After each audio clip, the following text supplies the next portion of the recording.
Hey guys and welcome back to best car picks. ഇന്നത്തെ വീഡിയോയിലൂടെ നമ്മൾ നോക്കാൻ പോകുന്നത് കഴിഞ്ഞ മാസം ഏറ്റവും കൂടുതൽ വിറ്റുപോയ സബ്ഫോമീറ്റർ എസ്യുവിസ് ഏതൊക്കെയാണ് എന്നുള്ളതാണ്. ഏറ്റവും കൂടുതൽ എന്നുള്ളതല്ല, നമ്മളിപ്പോൾ ആ ലിസ്റ്റ് കാറ്റഗറിയിലുള്ള എല്ലാ 14 വണ്ടികളും നോക്കുന്നുണ്ട്. ചിലതിനൊക്കെ അത്യാവശ്യം നല്ല പെർഫോമൻസ് വന്നിട്ടുണ്ട് സെയിൽസിൽ. സോ നമ്മുടെ 14th പൊസിഷനിൽ നിൽക്കുന്ന വാഹനം കിയയുടെ സെറോസ് ആണ്. ഈ വാഹനത്തിൽ മാർച്ചിൽ ഭയങ്കര സെയിൽ കുറവായിരുന്നു. ജസ്റ്റ് 59 വണ്ടികളുടെ സെയിൽ മാത്രമേ ഉണ്ടായിരുന്നുള്ളൂ. കഴിഞ്ഞ മാസം എന്തായാലും 554 വാഹനങ്ങൾ സെയിൽ വന്നിട്ടുണ്ട്. സോ 495 വാഹനങ്ങളുടെ വ്യത്യാസം 838.98% ഗ്രോത്ത് റേറ്റുമാണ് വന്നിരിക്കുന്നത്.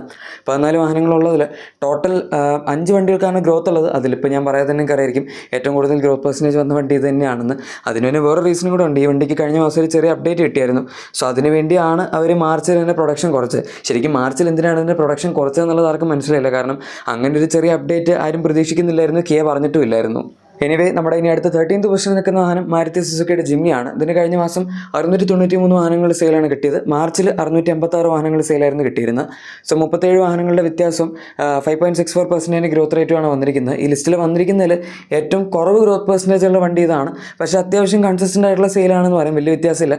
ഏകദേശം ഒരു 600 to 700 ഇടയിലൊക്കെ ആയിട്ടാണ് ഇതിന് സെയിൽ വരുന്നത്. ഇനിഷ്യലി വണ്ടി ലോഞ്ച് ചെയ്ത സമയത്ത് 1000 to 2000 അടുത്തെങ്കിലും ഉണ്ടായിരുന്നു. പിന്നെ അതിപ്പോൾ ആൾക്കാർ വാങ്ങുന്നതിന് എണ്ണം കുറഞ്ഞു. ഇടയ്ക്ക് വെച്ചൊരു പ്രൈസ് കുറച്ച് അത്യാവശ്യം സെയിൽ പിടിച്ചു. ഇപ്പോൾ ആ ഒരു സമയം കഴിഞ്ഞ് അങ്ങനെ ഇതിൻ്റെ സെയിൽ ഇപ്പോൾ ഏകദേശം ഈ റേഞ്ചിൽ ഒന്നാണ് ആവറേജ് ഔട്ട് ചെയ്ത് നിൽക്കുന്നത്.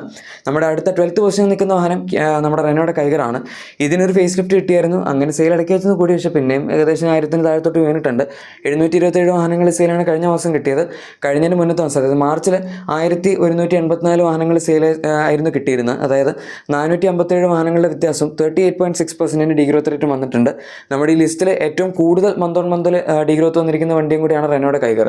എന്താണോ ഫേസ് ലിഫ്റ്റ് വന്നിട്ടതിന് പിന്നെയും സെയിൽ കുറഞ്ഞു. ചിലപ്പോൾ പ്രൊഡക്ഷനിൽ എന്തെങ്കിലും സംഭവമായിരിക്കാം. കാരണം ഇപ്പോൾ ഡസ്റ്റർ ഏറ്റവും ലേറ്റസ്റ്റ് ആയിട്ട് റെനോ ലോഞ്ച് ചെയ്തിട്ടുള്ളൂ. സോ അതും പ്രൊഡ്യൂസ് ചെയ്യണം, അവരുടെ എക്സിസ്റ്റിംഗ് വണ്ടികളും പ്രൊഡ്യൂസ് ചെയ്യണം. പിന്നെ ഇപ്പോൾ നിസാൻ റെനോ കൊളാബറേഷനുള്ള അവരുടെ പ്ലാന്റ് ആണെങ്കിലും ഏറ്റെടുത്ത് നടത്തുന്ന റെനോ ആണ്. അതായത് ഇന്ത്യയിൽ റെനോ നിസാൻ അലയൻസിലുള്ള ഓപ്പറേഷൻസ് എല്ലാം കണ്ടക്ട് ചെയ്യുന്ന റെനോ തന്നെയാണ്. സോ അത് പറഞ്ഞപ്പോഴാണ് നമ്മുടെ അടുത്ത 11th പൊസിഷനിൽ നിൽക്കുന്ന വാഹനം നിസാൻ്റെ മാഗ്നൈറ്റ് ആണ്. ഇതിന് കഴിഞ്ഞ മാസം 1775 വാഹനങ്ങൾ സെയിലാണ് കിട്ടിയത്. മാർച്ചിൽ 2033 വാഹനങ്ങൾ സെയിലായിരുന്നു കിട്ടിയിരുന്നത്. അതായത് 258 വാഹനങ്ങളുടെ വ്യത്യാസം 12.69% ഡീഗ്രോത്ത് റേറ്റാണ് വന്നിരിക്കുന്നത്. കമ്പയർ ചെയ്യുമ്പം വലിയ കുഴപ്പമില്ല, ഭയങ്കര ഹൈ എന്നൊന്നും പറയാൻ പറ്റില്ല. പക്ഷേ സ്റ്റിൽ അത്യാവശ്യം ഡീഗ്രോത്ത് റേറ്റ് ഉണ്ട്. പിന്നെ ഈ വണ്ടി കൈകർ വെച്ച് കമ്പയർ ചെയ്യുമ്പോൾ കുറച്ച് കാലം അത്യാവശ്യം നന്നായിട്ട് പെർഫോം ചെയ്യുന്നുണ്ട്. ഫേസ് ലിഫ്റ്റ് വന്നത് ഈ വാഹനത്തിന് അത്യാവശ്യം ഹെൽപ്പ് ചെയ്തിട്ടുണ്ട് എന്ന് നമുക്ക് പറയാം. ഫേസ് ലിഫ്റ്റ് വന്നിട്ട് ഇപ്പോൾ കുറച്ച് കാലം കഴിഞ്ഞു. എനിവേ, നമ്മുടെ അടുത്ത 10th പൊസിഷനിൽ നിൽക്കുന്ന വാഹനം ടൊയോട്ടയുടെ അർബൻ ക്രൂസർ ടൈസർ ആണ്. ഇതിപ്പോൾ പറഞ്ഞു വരുമ്പോൾ അങ്ങനെ പ്രത്യേകിച്ചൊന്നുമില്ല. ഫ്രോങ്സ് ബേസ് ആയിട്ടുള്ള ടൊയോട്ടയുടെ ഒരു SUV, അതായത് ഓർ ക്രോസ് ഓവർ SUV അത്രേ ഉള്ളൂ. ഇതിന് കഴിഞ്ഞ മാസം 2550 വാഹനങ്ങൾ സെയിലാണ് കിട്ടിയത്. മാർച്ച് മാസത്തിൽ 2815 വാഹനങ്ങൾ സെയിലാണ് കിട്ടിയത്. പറയുമ്പം 265 വാഹനങ്ങളുടെ വ്യത്യാസം 9.41% ഡീഗ്രോത്ത് റേറ്റുമാണ്. ഇതിപ്പോൾ എന്തായാലും വലിയ കുഴപ്പമൊന്നുമില്ല. കാരണം എല്ലാം മാനുഫാക്ചർ ചെയ്ത് കൊടുക്കുന്ന സുസുക്കിയുടെ പ്ലാന്റിൽ നിന്നാണ്. സുസുക്കി എന്തെങ്കിലും കൊടുക്കുന്നു അത് ടൊയോട്ട സപ്ലൈ ചെയ്യും. അത്ര ഡിമാൻഡ് ഉണ്ടെന്ന് നോക്കിയിട്ടൊക്കെയാണ് അവർ ചെയ്യുന്നത്. പക്ഷേ ഏകദേശം ഒരു കറക്റ്റ് എമൗണ്ട് ഉണ്ടാവും. അത്രയൊക്കെ തന്നെയാണ് എല്ലാ മാസം അവർ പ്രൊഡ്യൂസ് ചെയ്ത് കൊടുക്കാറുള്ളത്. സോ അതാണ് ഈ വണ്ടിയുടെ കേസ്. ഇനി നമ്മുടെ അടുത്ത 9th പൊസിഷനിൽ നിൽക്കുന്ന വാഹനം സ്കോഡ കൈലാക്കാണ്. ഈ വണ്ടി അത്യാവശ്യം ഇൻട്രസ്റ്റിംഗ് ആണ്. സ്കോഡയുടെ മൊത്തത്തിലുള്ള സെയിൽസ് ചാർട്ടിൽ ഏറ്റവും ഹയസ്റ്റ് സെയിൽ വന്നിട്ടുള്ള വാഹനം ഇതാണ്. ഏറ്റവും കൂടുതൽ ഇപ്പോഴും സെയിൽ കിട്ടിക്കൊണ്ടിരിക്കുന്ന വണ്ടി ഇത് തന്നെയാണ്. 4089 വാഹനങ്ങൾ സെയിലാണ് കഴിഞ്ഞ മാസം കിട്ടിയത്. മാർച്ചിൽ 4670 വാഹനങ്ങൾ സെയിലായിരുന്നു കിട്ടിയിരുന്നത്. 581 വണ്ടികളുടെ വ്യത്യാസം 12.44% ഡീഗ്രോത്ത് റേറ്റ് ഒക്കെ ഉണ്ട്. പക്ഷേ അതൊന്നും വലിയ കുഴപ്പമില്ല. കാരണം 4000 മുകളിൽ സെയിൽ കിട്ടുമെന്ന് പറഞ്ഞാൽ സ്കോഡയെ സംബന്ധിച്ചിടത്തോളം അത്യാവശ്യം വളരെ നല്ല കാര്യം തന്നെയാണ്. 5000 അടുത്തൊക്കെ ഇനീഷ്യൽ ഉണ്ടായിരുന്നു. പക്ഷേ ഇപ്പോഴും ഒരുപാടൊന്നും കുറഞ്ഞിട്ടില്ല. ആവശ്യത്തിനുള്ള നല്ലൊരു ഡിമാൻഡ് ഈ വാഹനത്തിന് മാർക്കറ്റിൽ മെയിൻറ്റെയിൻ ചെയ്ത് നിർത്താനും പറ്റുന്നുണ്ട്. ഇനി അടുത്ത 8th പൊസിഷനിൽ നിൽക്കുന്ന വാഹനം നമ്മുടെ മഹീന്ദ്രയുടെ XUV 3XO അതുപോലെ 3XO ഇലക്ട്രിക്കും ആണ്. ഇതിന് കഴിഞ്ഞ മാസം 7517 വാഹനങ്ങൾ സെയിലാണ് കിട്ടിയത്. മാർച്ച് മാസത്തിൽ 9199 വാഹനങ്ങൾ സെയിലായിരുന്നു കിട്ടിയിരുന്നത്. 1682 വാഹനങ്ങളുടെ വ്യത്യാസം 18.28% ഡീഗ്രോത്ത് റേറ്റും ഉണ്ട്. നമ്മുടെ കൈകറി കഴിഞ്ഞാൽ പിന്നെ രണ്ടാമതായി ഈ ലിസ്റ്റിൽ ഏറ്റവും കൂടുതൽ ഡീഗ്രോത്ത് പെർസെൻറ്റേജ് വന്നിരിക്കുന്ന വണ്ടി ഇതാണ്. ഈ വണ്ടിക്ക് നോർമലി ഇതിൻ്റെ പ്രൊഡക്ഷൻ കപ്പാസിറ്റി 9000 എപ്പോഴും അതിനോട് അടുത്തായിട്ടൊക്കെയാണ് ഇതിന് പ്രൊഡക്ഷൻ അല്ലെങ്കിൽ സെയിലൊക്കെ വരാറുള്ളത്. കഴിഞ്ഞ മാസം എന്താണെന്ന് അറിയില്ല, ഏകദേശം 1500 വണ്ടിയിലെടുത്ത് കുറഞ്ഞു പോയിട്ടുണ്ട്. ചിലപ്പം പ്രൊഡക്ഷൻ ഇഷ്യൂസും അല്ലെങ്കിൽ ഒന്ന് മാനേജ് ചെയ്യാൻ വല്ലതും ആയിരിക്കാം. ഇതിനങ്ങനെ ഡിമാൻഡ് കുറഞ്ഞായിട്ട് എനിക്ക് തോന്നുന്നില്ല. ഇനി നമ്മുടെ 7th പൊസിഷനിൽ നിൽക്കുന്ന അടുത്ത വാഹനം ഹ്യുണ്ടായുടെ എക്സ്ട്രാ ആണ്. ഇതിന് കഴിഞ്ഞ മാസം 8096 വാഹനങ്ങൾ സെയിലാണ് കിട്ടിയത്. മാർച്ചിൽ 6478 വാഹനങ്ങൾ സെയിലായിരുന്നു വന്നത്. സോ കമ്പയർ ചെയ്യുമ്പം 1618 വാഹനങ്ങളുടെ വ്യത്യാസം 24.98% ഗ്രോത്ത് റേറ്റും വന്നിട്ടുണ്ട്. നമ്മുടെ ഈ ലിസ്റ്റിൽ സെറോസ് കഴിഞ്ഞാൽ പിന്നെ രണ്ടാമതായി ഏറ്റവും കൂടുതൽ ഗ്രോത്ത് പെർസെൻറ്റേജ് വന്നിരിക്കുന്ന വണ്ടിയും കൂടിയാണ് എക്സ്ട്രാ. ആൻഡ് ഇതിന് സാധാരണ ഇപ്പോഴും 6000-7000 അടുത്തൊക്കെ ആയിട്ട് സെയിൽ കിട്ടാറുള്ളൂ. കഴിഞ്ഞ മാസം കുറച്ചും കൂടി സെയിൽ കൂടിയിട്ടുണ്ടെന്ന് പറയാം. സോ അഗൈൻ കൊള്ളാം. പഞ്ചനത്രം സെയിൽ ഒരിക്കലും ഈ വാഹനത്തിന് പിടിക്കാൻ പറ്റിയിട്ടില്ല. ഇനി നമ്മുടെ 6th പൊസിഷനിൽ നിൽക്കുന്ന അടുത്ത വാഹനം കിയയുടെ സോണറ്റ് ആണ്. ഇതിന് കഴിഞ്ഞ മാസം 10,537 വാഹനങ്ങൾ സെയിലാണ് കിട്ടിയത്. മാർച്ചിൽ 12,012 വാഹനങ്ങൾ സെയിലായിരുന്നു കിട്ടിയിരുന്നത്. അതായത് 1,475 വാഹനങ്ങളുടെ വ്യത്യാസം 12.28% ഡീഗ്രോത്ത് റേറ്റ് ആണ് വന്നിരിക്കുന്നത്. വലിയ കുഴപ്പമില്ല. ഇതിനിപ്പം ഈ അടുത്ത കാലത്തായിട്ടാണ് 12,000 സെയിൽ കിട്ടാൻ തുടങ്ങിയത്. അല്ലെങ്കിൽ 10,000 11,000 അത്രയൊക്കെ തന്നെ നോർമലി വരാറുണ്ടായിരുന്നുള്ളൂ. ഇടയ്ക്കൊരു കാലത്ത് 8,000 to 10,000 ഉണ്ടായിരുന്നു. അതിപ്പോൾ കുറച്ച് കൂടിയിട്ടുണ്ട്. പിന്നെ സോണറ്റിന് ഓൾറെഡി ഒരു ജനറേഷൻ അപ്ഡേറ്റ് പെൻഡിങ് ആണ്. ഇപ്പോൾ സെറോസും വെന്യൂ എല്ലാം K1 പ്ലാറ്റ്ഫോമിലേക്ക് പോയി. ഈ വണ്ടി മാത്രമേ ഈ സെഗ്മെൻറ്റിൽ ഹ്യുണ്ടായി Kia ഗ്രൂപ്പിൽ ഇപ്പോൾ K2 പ്ലാറ്റ്ഫോമിൽ വരുന്നുള്ളൂ. സോ അതെന്തായാലും മാറും. ഇനി അത് പറഞ്ഞപ്പോഴാണ് 5th പൊസിഷനിൽ നിൽക്കുന്ന നമ്മുടെ ഹ്യുണ്ടായി വെന്യൂ ആണ്. ഇതിന് കഴിഞ്ഞ മാസം 12,420 വാഹനങ്ങളുടെ സെയിലാണ് കിട്ടിയത്.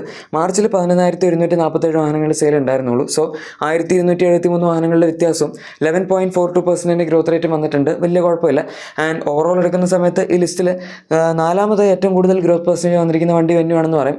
ഈ ഗ്രോത്ത് വന്നിരിക്കുന്ന വണ്ടികൾ കുറവാണ്. സോ 4ാമത് 5ാമതുള്ളത് നോക്കണ്ട, ഗ്രോത്ത് ഉണ്ട് എന്നുള്ളത് വെച്ച് വലിയ കുഴപ്പമില്ലെന്ന് പറയും. പെർസെൻറ്റേജ് വൈസ് അങ്ങനെ ഭയങ്കര വലിയ ഗ്രോത്ത് ഒന്നും പറയാനില്ല. പിന്നെ ഇതിന് ജനറേഷൻ അപ്ഡേറ്റ് വന്നു എന്ന് പറഞ്ഞ് സെയിൽ അങ്ങനെ ഭയങ്കരമായിട്ട് കൂടിയിട്ടൊന്നുമില്ല. ഓൾമോസ്റ്റ് കൺസിസ്റ്റൻ്റ് ആയിട്ട് തന്നെയാണ്. പിന്നെ നമുക്ക് കുറച്ചുകൂടെ ബെറ്റർ പാക്കേജ് ആണ്, കുറച്ചുകൂടെ ഫീച്ചേഴ്സും കാര്യങ്ങളൊക്കെ കിട്ടുന്നുണ്ടെന്ന് പറയാം. അത്രേ ഉള്ളൂ. ഇനി നമ്മുടെ അടുത്ത 4th പൊസിഷനിൽ നിൽക്കുന്ന വാഹനം ബ്രസയാണ്. ഇതിന് കഴിഞ്ഞ മാസം 14,124 വാഹനങ്ങൾ സെയിലാണ് കിട്ടിയത്. മാർച്ചിൽ 16,130 വാഹനങ്ങൾ സെയിലായിരുന്നു കിട്ടിയിരുന്നത്. 2,006 വാഹനങ്ങളുടെ വ്യത്യാസം 12.44% ഡീഗ്രോത്ത് റേറ്റുമാണ് മന്ത് ഓൺ മന്തിൽ വന്നിരിക്കുന്നത്. വലിയ കുഴപ്പമില്ല. കാരണം ഈ വണ്ടി ഇപ്പോൾ കുറച്ച് പഴയതായി. ഇതിനൊരു ഫേസ് ലിഫ്റ്റ് പെൻഡിങ് ആണ്. ആ ഫേസ് ലിഫ്റ്റിൽ തന്നെ അവരധികം മാറ്റങ്ങൾ വരുത്തുന്നില്ല. അഡാസാണ് മെയിനായിട്ട് വരാൻ പോകുന്നത്. അങ്ങനെയൊക്കെ നോക്കുമ്പം ഇപ്പോൾ ഉള്ള വണ്ടി ഇത്ര ആൾക്കാർ വാങ്ങുന്നുണ്ടെന്ന് പറയുന്നത് വളരെ നല്ല കാര്യം തന്നെയാണ്. ഇനി നമ്മുടെ അടുത്ത 3rd പൊസിഷനിൽ നിൽക്കുന്നത്, നമ്മളിപ്പോൾ ടോപ്പ് 3ലേക്ക് കയറി. 3rd നിൽക്കുന്ന ടാറ്റയുടെ നെക്സോൺ EV ആണ്. 18,126 വാഹനങ്ങൾ സെയിലാണ് ഇതിന് കിട്ടിയിരിക്കുന്നത്. മാർച്ചിൽ 19,810 വാഹനങ്ങൾ സെയിലാണ് വന്നത്. സോ 1,684 വാഹനങ്ങളുടെ വ്യത്യാസം 8.5% ഡീഗ്രോത്ത് റേറ്റ് ഉണ്ട്. ഈ ടോപ്പ് 3യുടെ പ്രത്യേകത എന്താണെന്ന് വെച്ചാൽ എല്ലാ വണ്ടികൾക്കും ഇടയിൽ ഏകദേശം മാക്സിമം പോയി കഴിഞ്ഞാൽ 500 വണ്ടികളെടുത്ത് ഒക്കെയാണ് ഡിഫറൻസ് ഒക്കെ വരുന്നത്. അതായത് 1000 വണ്ടികളുടെ ഇടയിൽ മൊത്തത്തിൽ നമുക്ക് ഗ്യാപ്പ് വന്നിട്ടുള്ളൂ.